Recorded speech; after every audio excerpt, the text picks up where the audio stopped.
Good evening, hello and welcome. You're with the news today, your primetime destination. News, newsmakers, talking points. Our big talking point tonight, the Maharashtra Sea Talks, which appear to have reached a roadblock. A maha mess is what we are calling it. That's going to be our top focus. Plus, we'll talk about stubble burning. Remember, it's that time of the year again, and you're finding farm fires once again choking the national capital, raising pollution levels. Is there an end to it or not? All that and much more in a moment.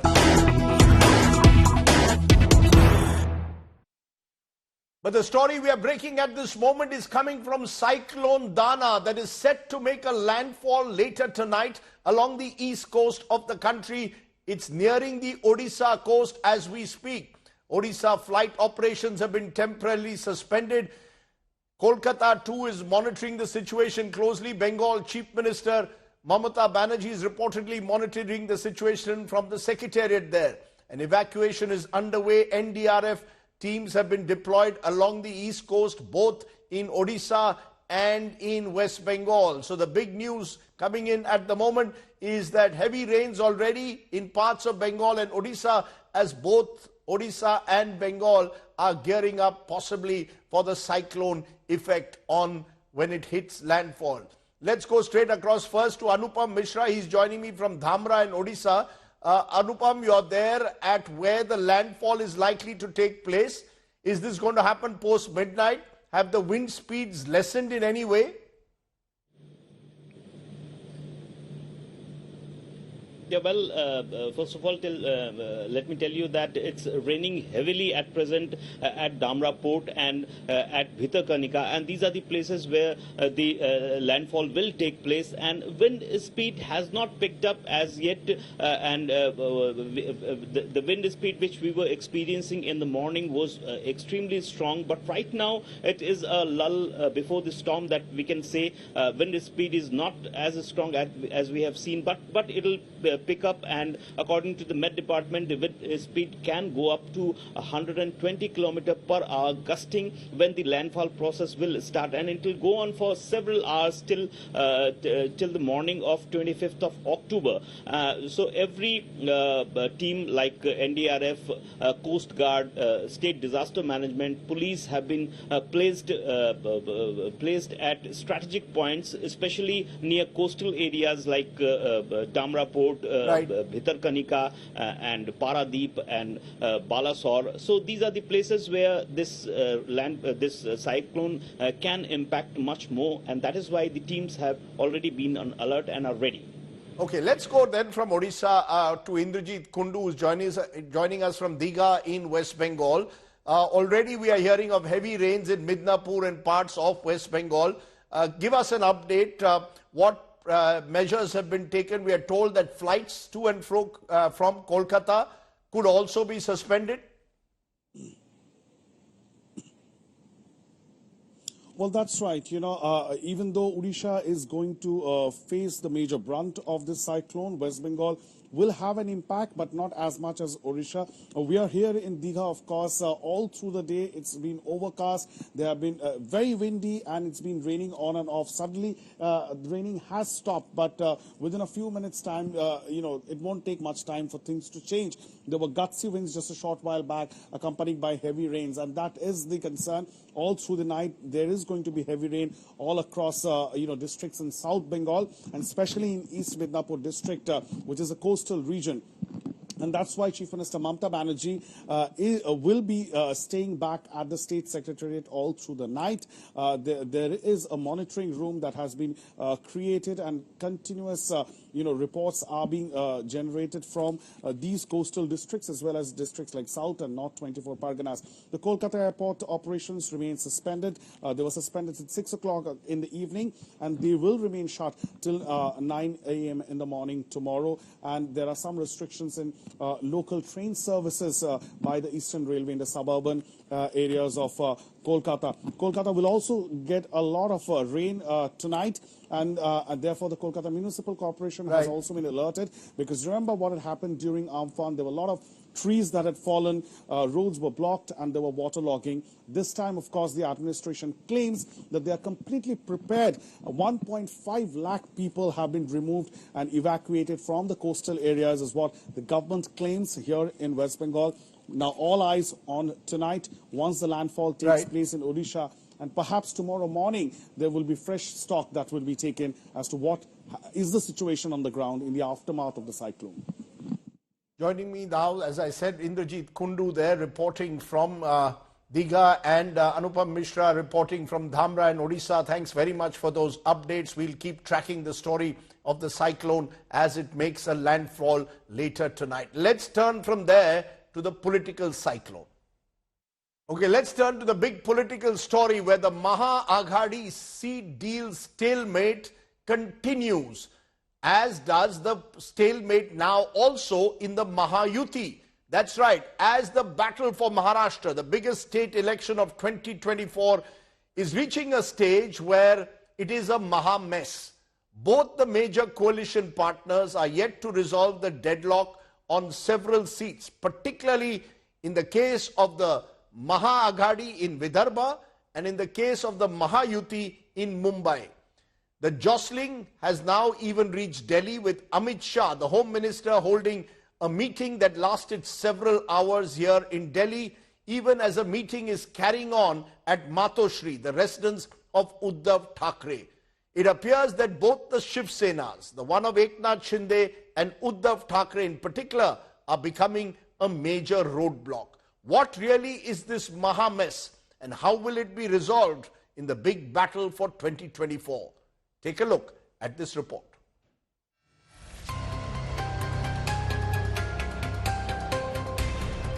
The battle lines are drawn in Maharashtra, but the warring alliances, Mahayuti and Maharashtra Vikas Aghadi, are yet to announce their full lineup of candidates for the assembly polls next month.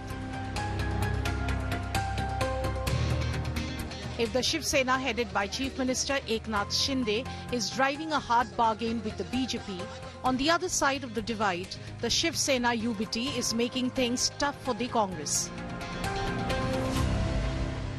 Century के नजदीक हम आए, अब 2-4 sixer मार देंगे, century हो जाएगी ना, 85 तक पहुंच गए ना, और अभी तक खेल रुका नहीं है, मैच खत्म नहीं हुए, और एक दिन है मैच, तो जो बचे हुए रन्स है वो निकाल देंगे हम. While Sena UBT, Congress and Sharad Pawar's NCP have got 85 seats each, the big Aghadi fight is over 23 seats, mainly in Mumbai and Vidarbha. 10 more seats are likely to be reserved for smaller allies. हमारे को सरकार लाना हमारा दायित्व है, और फिर उसके बाद हमारे हाईकमांड उसमें डिसीजन लेंगे. Amid the raging seat fight, Uddhav's Aditya Thackeray filed nomination from Worli seat.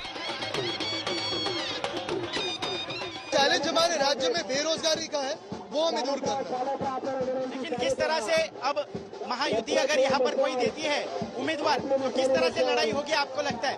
क्या पहले से और टफ होगी या और इजी होगी? मुझे लगता है महाराष्ट्र, आप देख रहे हो, महाराष्ट्र के ऊपर जो सरकार बिठाई है, एक इलीगल सरकार है, उसे दूर करना है. सबसे बड़ा चैलेंज वही है. आमचं 2.25 वर्षाचं काम हाच आमचा चेहरा आहे. Meanwhile, the ruling Mahayuti is holding multiple hurdles over seat sharing. Chief Minister Eknath Shinde, Deputy Chief Minister Devendra Fadnavis and Ajit Pawar met Home Minister Amit Shah. Shinde's Shiv Sena has objected to 4 candidates announced by BJP in Thane district, which happens to be the Chief Minister's stronghold. With less than a month to go before Maharashtra votes, the main alliances are rushing up to wrap up seat deals to avoid friendly fights. With Ritik Bhalekar in Mumbai and Piyush Mishra in Delhi, Bureau Report, India Today. Maharashtra Sea Talks, a complete Maha mess now. Are the BJP and the Congress facing pressure from their allies? Shinde and Uddhav Thackeray, why are they playing hardball? Is pure opportunism and power politics, kaun banega Mukhyamantri, dictating the Maha political game? Just some of the questions we'll raise tonight. And I'm joined for my face-off at the start of the show by Susiben Shah. She's the Shiv Sena spokesperson. That's the party headed by Eknath Shinde, the Chief Minister. Supriya Srinath is of the Congress party, the spokesperson of the Congress. And Sahil Joshi is joining me also at the moment, our Mumbai Bureau Chief. First to you, Susiben Shah. Let's get this very clear. It's now nomination time. And where is the Chief Minister of Maharashtra? He is in Delhi at Amit Shah's office, thrashing out alliances here in Delhi. Similarly, Uddhav Thackeray and team are thrashing out alliances in Matoshri.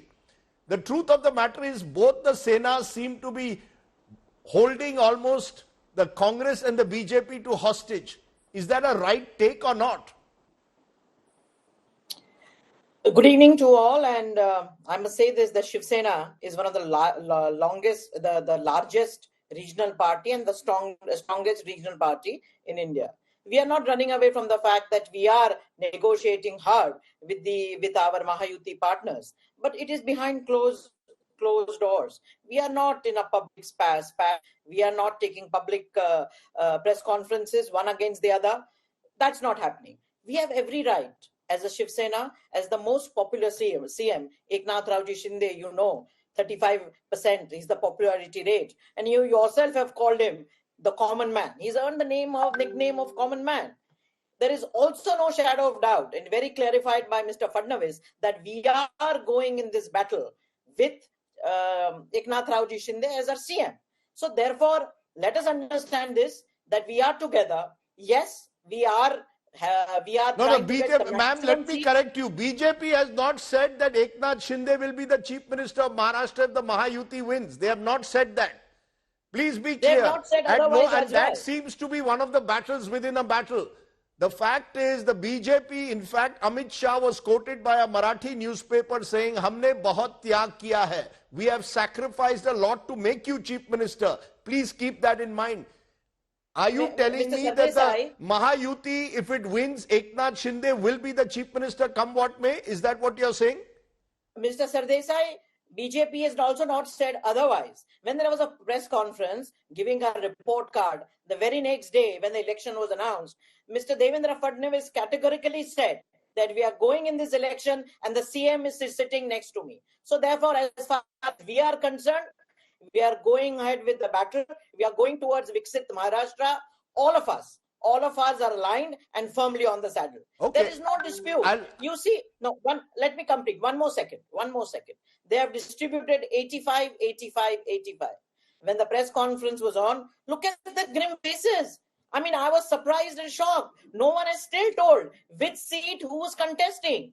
The very evening, to spite the Congress party, to mock the Congress party, the UBT came up with a declaration of 12 seats. And then what happened? Lo and behold, technical error. The Peasant Party of India raised objection. The Congress raised objection. SP, supposedly Samajwadi Party, a close alliance of Indi Gathbandhan, have announced their candidates, be it Dhule, be it Malegaon, where Congress is claiming the seat. So therefore, there is a tremendous bigadi under the agadi. Everyone is well within their rights to ensure that they get maximum seats. Their symbol gets maximum exposure. But there cannot be a public spat. Ma'am, you asked for 1 second. Ma'am, you asked for 1 second. You've gone on for 2 minutes. Now allow the other. I'm obliged, Mr. Sardesai. Yeah, well, this is, you are a lawyer. I'm not a judge. But Supriya Srinath. Correct. 1 minute. Can I just ask one question? No, well, let Supriya Srinath respond and I'll come to you, Sahil. Supriya Srinath, you're hearing from first the Shiv Sena Shinde group, which is making it clear they are not going public, at least with their differences. Whatever is happening behind closed doors. Today it was at Amit Shah's house. Your party, the moment the differences, you had Sanjay Raut walking out of a meeting with the Congress saying that he would not accept your Congress chief Nana Patole being part of the negotiations. Your disputes are taking place in public. At least theirs are taking place behind closed doors. So I hope I will have an uninterrupted run, just like the previous speaker did. Let me give you a point-wise rebuttal. Public spats, is that really what the Shinde Sena is saying about BJP and NCP? Let me give you a few instances. Tanaji Sawant, a member of the Shinde Sena, says, मुझे अजीत पवार को और NCP को देखकर दम घुटता है, उल्टी आती है. This is something that he said on record. I am not manufacturing this. I wonder what's public. Gulab Rao Patil, an MLA of the Shinde Sena, called Ajit Pawar's finance ministry nalayak. The BJP very recently did a protest against Ajit Pawar because of a statement that he had made. In the India Today conclave, the Mumbai leg that I attended, I was a speaker in one of the sessions that you were a part of. I remember Mr. Fadnavis categorically stating that our loss in Lok Sabha was due to the fact that NCP Ajit Pawar faction could not transfer its votes. I remember Ajit Pawar saying very categorically, each time I want to be the chief minister, I end up being deputy chief minister. If these are not public spats, please listen to the RSS. The weekly newspaper of the RSS affiliated with it, Vivek, very categorically says that the BJP cadre and BJP leaders and BJP people do not like its association with Ajit Pawar's NCP. That's how ugly their spat is. Those are the first few points I want to make. The next few points that I want to make. The reality is that Ajit Pawar, Devendra Fadnavis, the two deputy chief ministers, and the sitting chief minister of Maharashtra, Eknath Shinde, have had to come to Delhi, had been summoned by Amit Shah. And he's not the party president, he's not the prime minister, he summons them, dictates terms to them. This is what they have done. This is what they have done to the pride of Maharashtra. This is what they have done to the pride of one state. This is what they have done to the Mahajhuti, Mahayuti, whatever they want to call themselves. Ma'am, you didn't answer. Ma'am, Supriya Shireth, I allowed you the uninterrupted time. What business? Ma'am, you did not answer my question. It's one thing for you to hark back to statements made by, let's say, one leader of the Mahayuti against the other. But look at what happened, as I said just a few days ago with your alliance.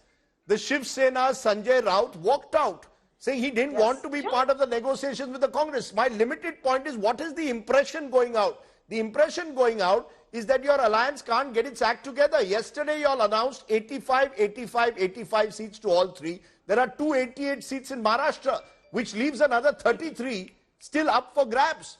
And we've got nominations that have already begun. Yes. When are you going to get your act together?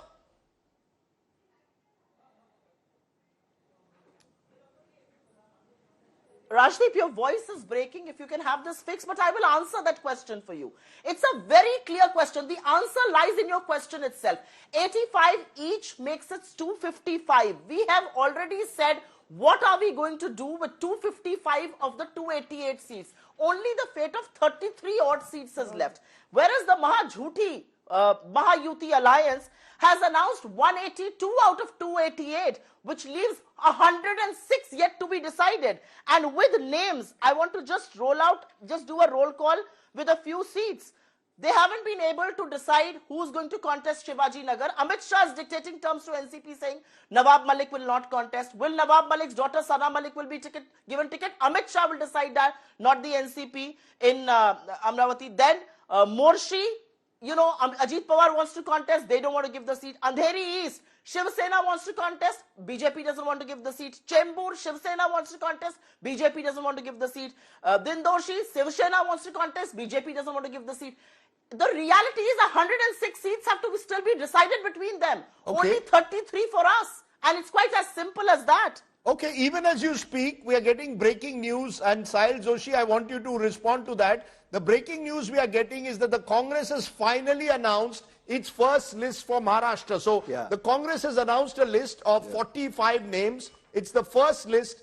So you have an interesting situation. Lists are being announced by each party, even as there is no final agreement on who will fight how many seats. This is the confusion, the Maha mess, as I keep calling it at the moment. Sahil Joshi, your first response to when you have seen this Congress list. We've announced 48. That's right, you've announced 48 names, ma'am. 48. Sahil Joshi, what is your first response? Are you getting a sense that each of these allies are trying to first ensure that their core seats are announced, and then they will battle for the tricky seats?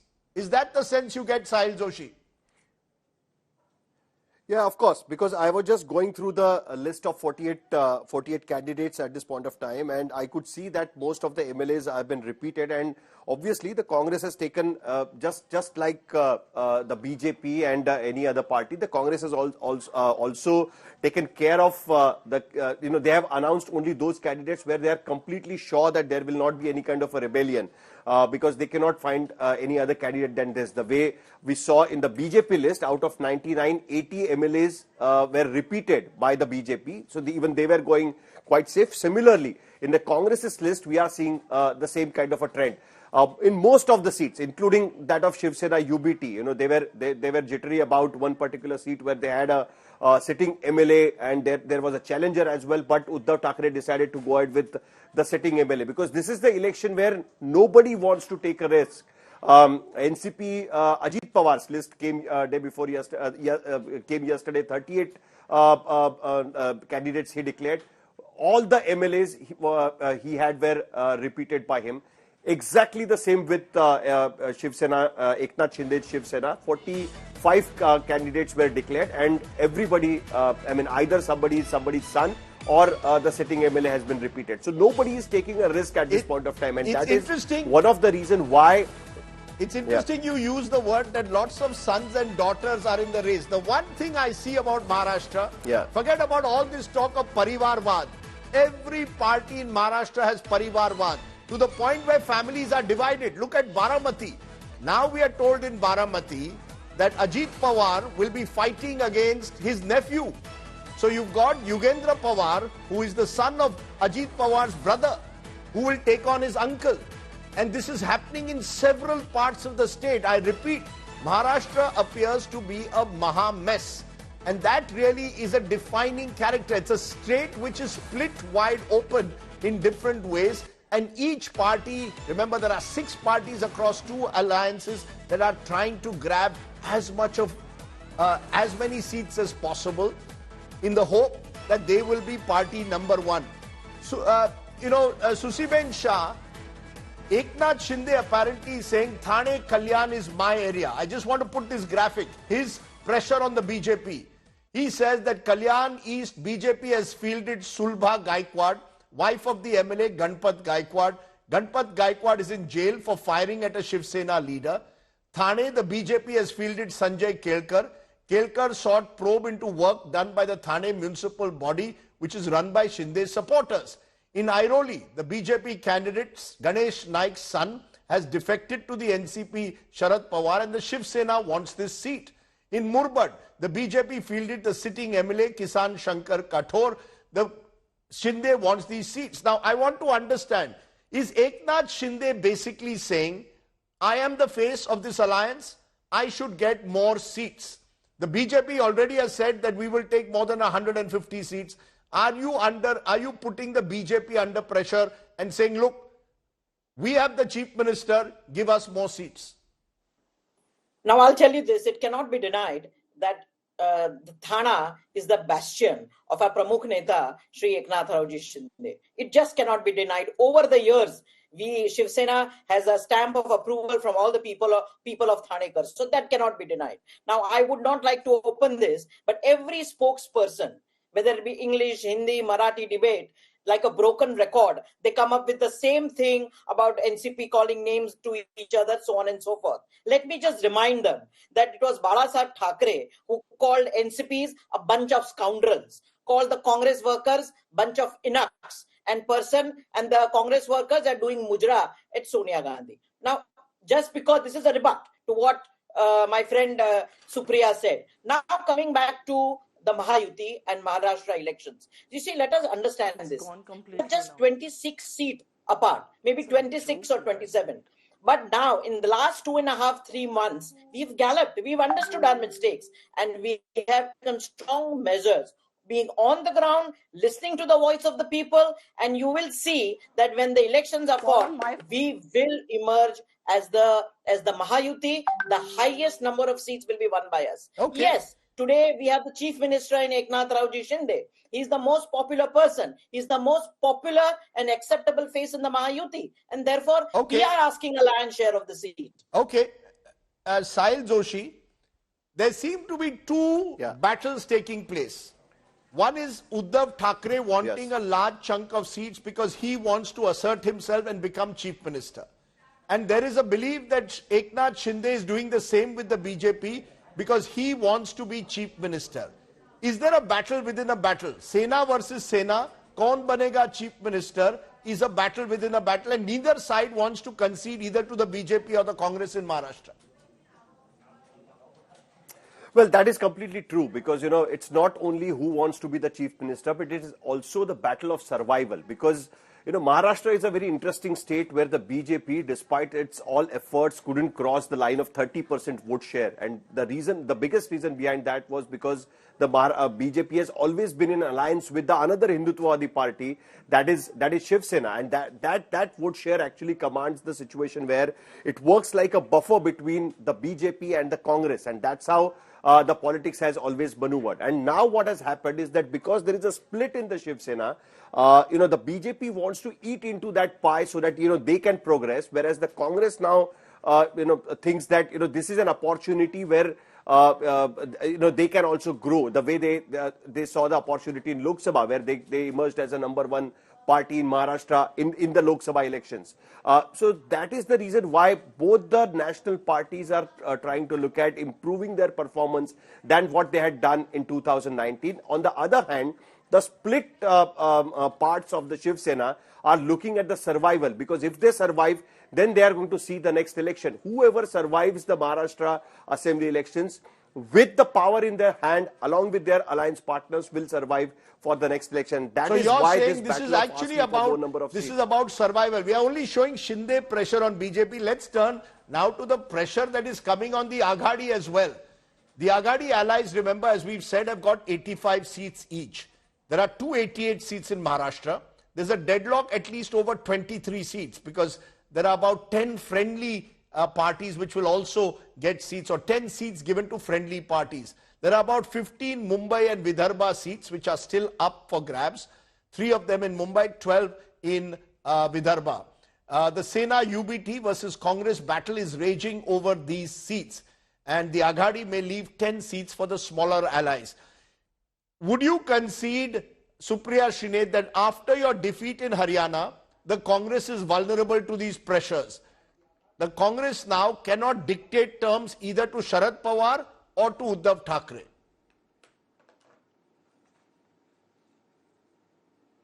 Actually, far from it, Rajdeep. I do believe that we are a mature party.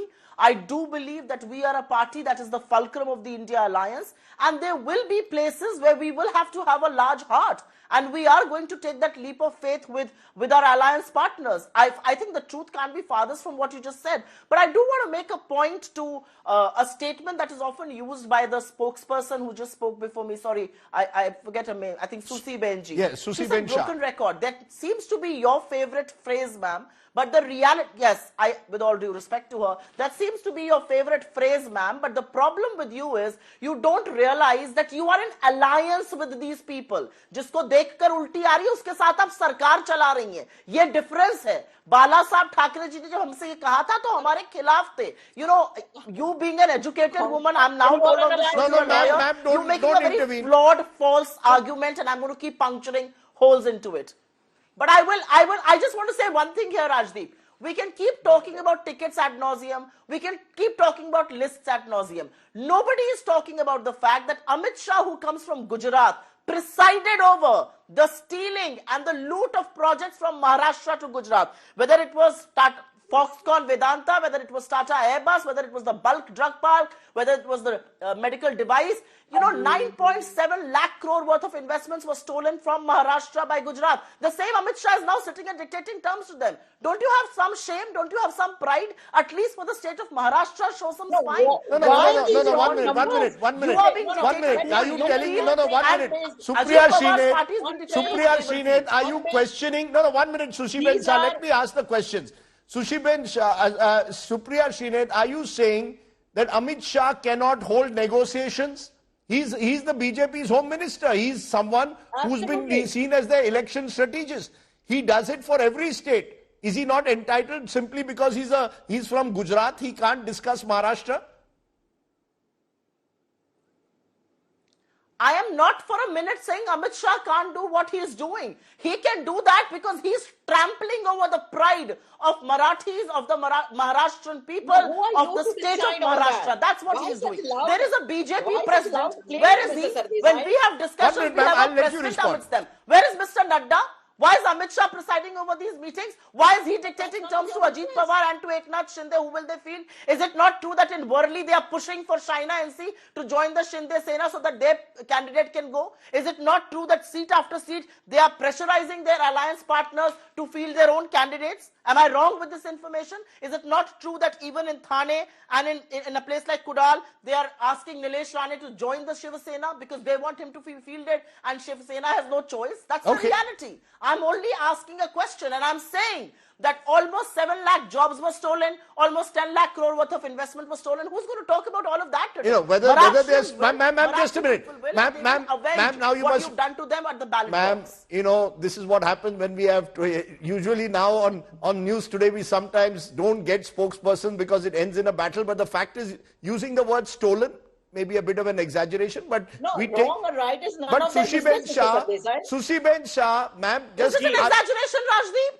Ma'am, that somebody. Is it an exaggeration? No, using the word. Not taken away. Okay, they're taken away. Okay, taken away, we'll say. It's gone to Gujarat. But Sushi Shah, I want to ask you one question in conclusion. Stolen from under the nose of Maharashtra. Okay. Stolen from under the nose of Maharashtra. Sushi Shah, answer my question. Is it not true? Just a minute, ma'am, now.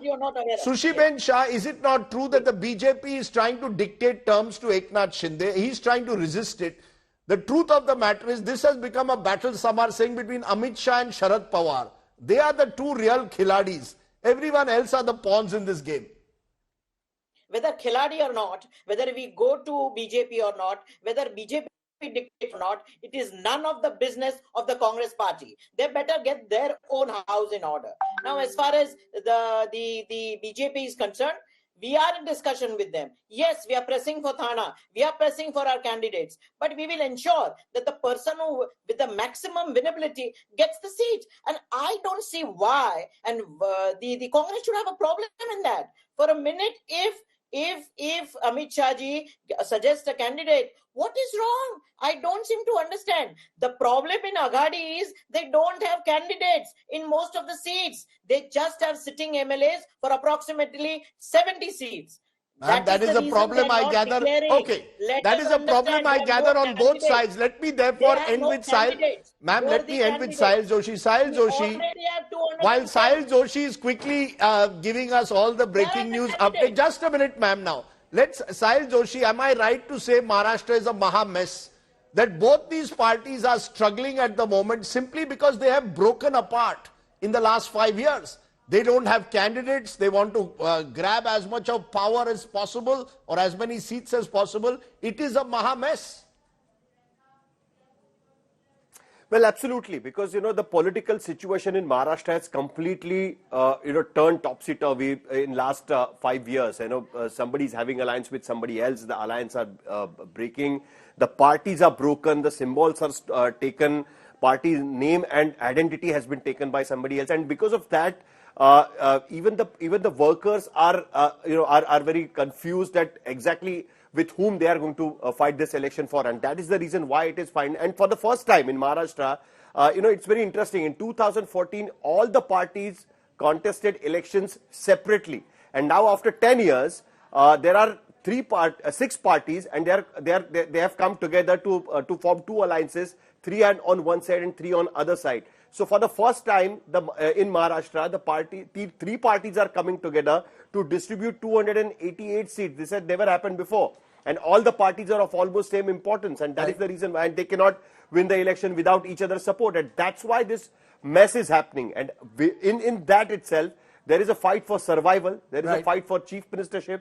There is a fight for one-upmanship. So all coming together, all this mess we are seeing at this point of time. Okay. As I say, I keep calling it my state of Maharashtra has become a bit of a maha mess. We haven't seen the last round in this battle. As I said, Congress has just announced its list. We expect more lists to be announced over the next 48 hours. And whoever doesn't get a ticket is likely to become an independent or a rebel. It is a true maha mess. Let's turn to our other big story. There's been a rise once again in farm fires in Punjab and Haryana over the last 1 week. While there has been a drop in the number of fire incidents this year, year on year, the fires are still enough to choke North India during the month of late October and November. Our team of reporters tried to find out why farmers in Haryana and Punjab continue to resort to stubble burning despite court orders. Here is a special report.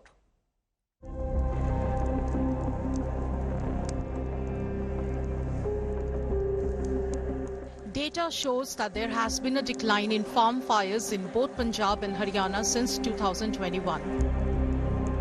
From a whopping 4,327 incidents of farm fires in Punjab in 2021, it has come down to 1,510 in 2024.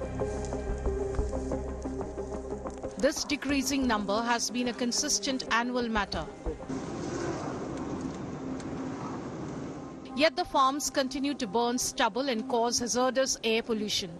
Travelling to Jind in Haryana, India Today tried to spot cases of farm fires. Late in the night, we found it. तो आप ही तो देखो ना, जैसे हम आग लगा रहे हैं, खुद भी फेस ढका हुआ है, बांध रखा है मुंह पे. अगर इसको प्रदूषण तो पहले गांव में ही जाएंगे ना, हमारे बच्चे हैं, बीवी हैं, सब उधर हैं. तो हमसे जो ज्यादा मजबूरी तो है, तो कमजोरी सब कुछ बन गया हमारा इसको आग लगाना. अगर सरकार इसका सोल्यूशन दे तो हम क्यों लगाएं इसको आग? सोल्यूशन तो देना चाहिए ना इसको, बातों में से कुछ नहीं होता. मैं इस बात से एग्री हूं, किसान कोई अपनी फसल नहीं जलाना चाहता, मजबूरी है. मैंने आपको कहा जहां बेलर उपलब्ध करा दें, उठान करवा दें, सही समय पर तो नहीं होता ना. मेरे बच्चे, मेरी भैंस कहाँ जाएंगी 1 महीने बाद? अगर इसी खेत की बारी 1 महीने बाद आती है तो फिर मेरे बच्चे, मेरा खेत, मेरे परिवार कहाँ जाएगा? देखो जी, इसका तो डर भी है. अगर डर ना हो एफआईआर का, एफआईआर में भी और बातें जोड़ रखी हैं. अभी 2 सीजन इनकी फसल नहीं बिकने दी जाएगी.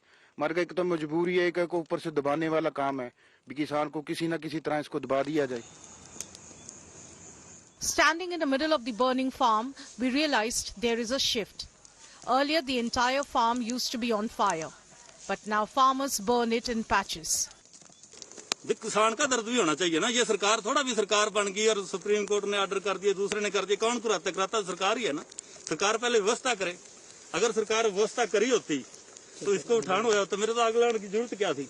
फसल का रेट है जी 2320 रुपए और मंडियों में हमारी फसल बिकती है 2200 के करीब तक. उसमें भी नुकसान. हमारे को आमदनी तो है नहीं.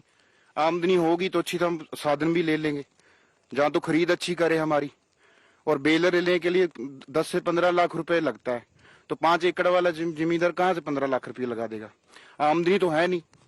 देखो, किसान किसी जीव जंतु के किसी के विरोध नहीं है, लेकिन सरकार हमको बताए जो पेस्टिसाइड हैं, जो जहरीले पदार्थ हैं, कंपनियों के द्वारा आते हैं, यहाँ बिकते हैं, उन्हें हम छिड़काव करते हैं. मैंने इतनी की जरूरत थी, इतनी जलान लग रहा हूँ, उस पर भी एफआईआर दर्ज. और मेरा ये तो देखो ना, मेरे खाते में पैसे आए कि नहीं, मेरी जरी बिकी कि नहीं. Now this stubble is at the center point of politics, where Punjab, Haryana and Delhi are accusing each other for the pollution in the national capital. And behind me in the visuals, you can see how this burning stubble is emitting tons of carbon, tons of pollution into the environment. And you can see what it is depicting. My eyes are wet and even it's very hard for me to breathe here.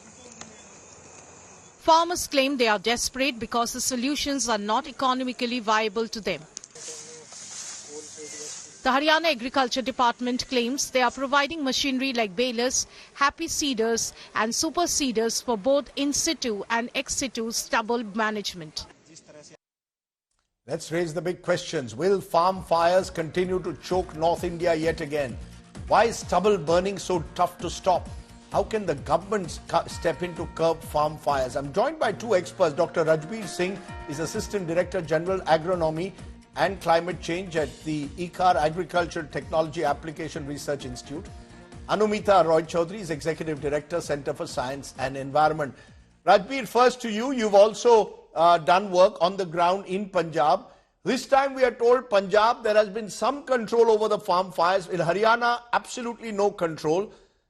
Either way, farm fires continue in both Punjab and Haryana. Punjab AAP ruled, Haryana BJP ruled.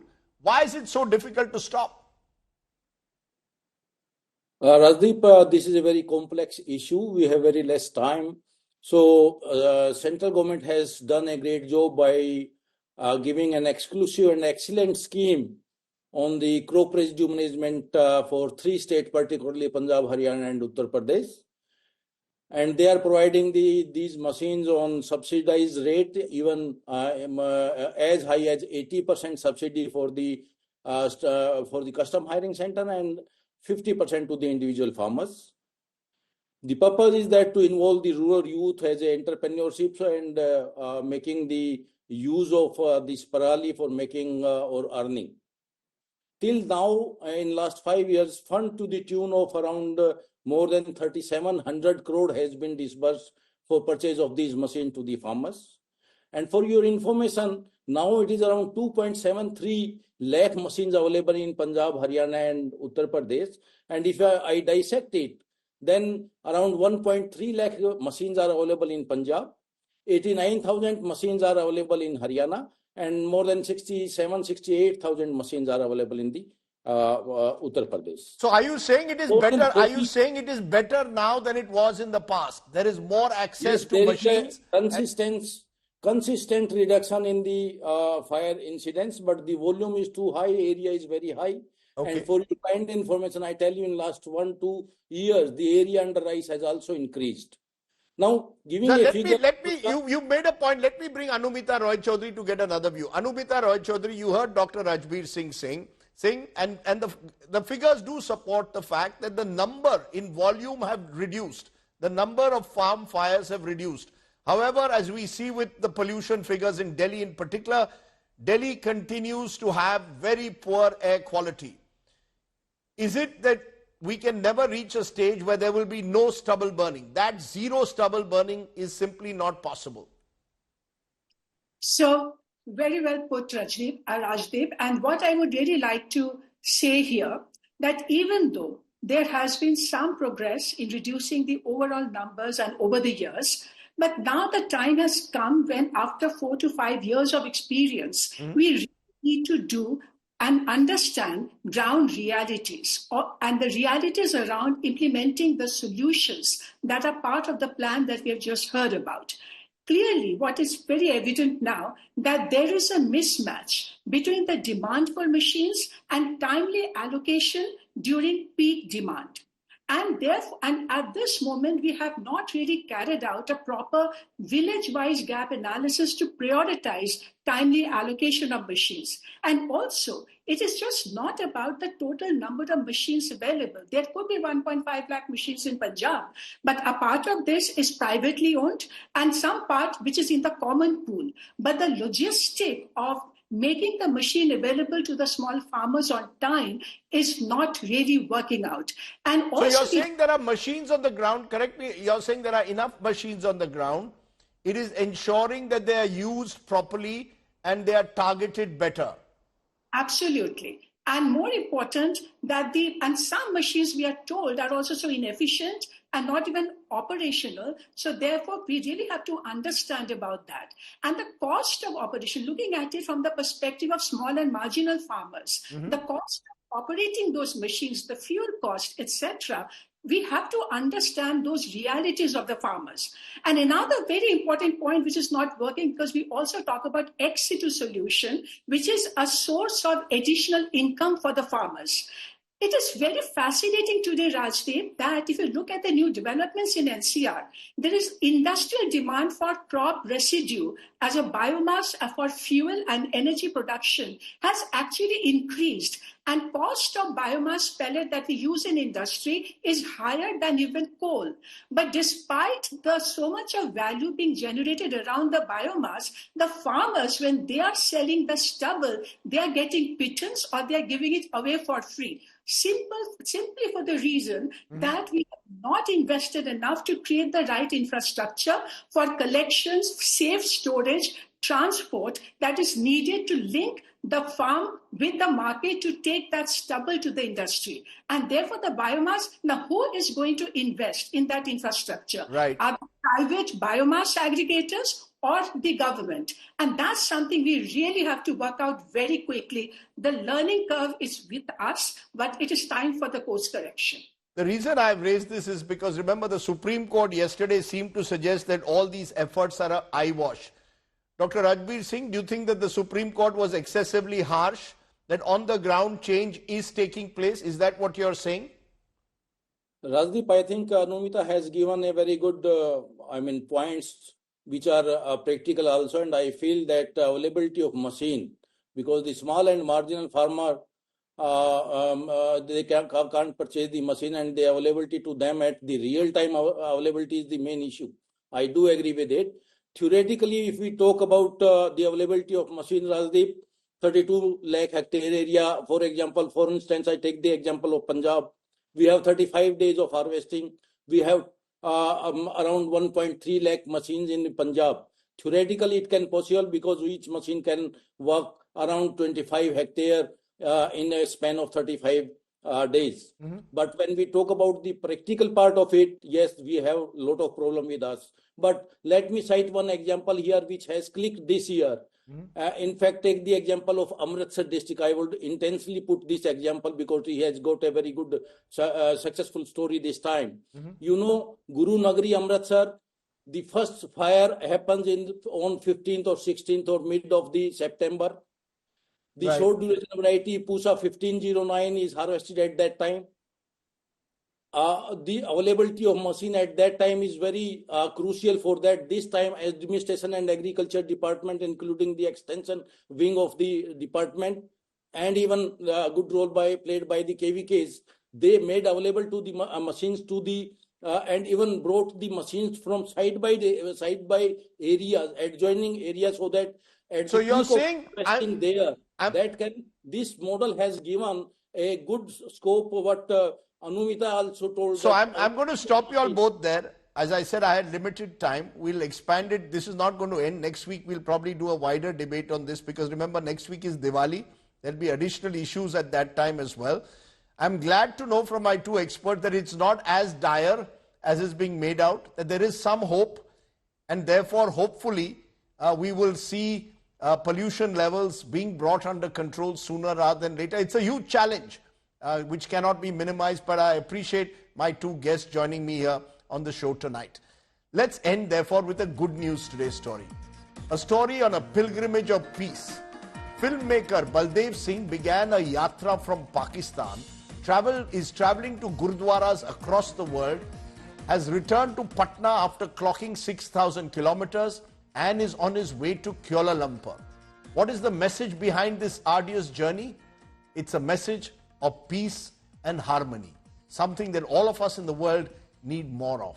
I want to leave you with that story. Thanks for watching. Stay well, stay safe. Good night, Shubhratri. Jai Hind, Namaskar. Baldev Singh is on a pilgrimage to spread the message of peace. The filmmaker, settled in Malaysia, started from Nankah Sahib in Pakistan on October 18th with the Jyoti Deep. He reached Takht Shri Patna Sahib on Thursday. ये मकसद ये सब कुछ लेकर गुरु नानक देव जी का जैसे हम लोग खुद का जन्मदिन मनाते हैं, हैप्पी बर्थडे बोलते हैं ना, तो हम लोग इस एक खुशी में दुनिया को बताना चाहते हैं कि दूसरे धर्मों वाले वो सब एक इकट्ठा हो जाए, एक हो जाए. Baldev and other pilgrims with him are travelling by road. From Patna, they will go visit Gurudwaras in Myanmar and Thailand. The yatra, covering 6,000 kilometers, will end in Malaysia. Baldev has only one message for all. हर एक अंधेरे के बाद एक रोशनी आती है, यही उम्मीद पर चले ये छोटी सी जोत से. With Rajesh Jha, Bureau Report, India Today.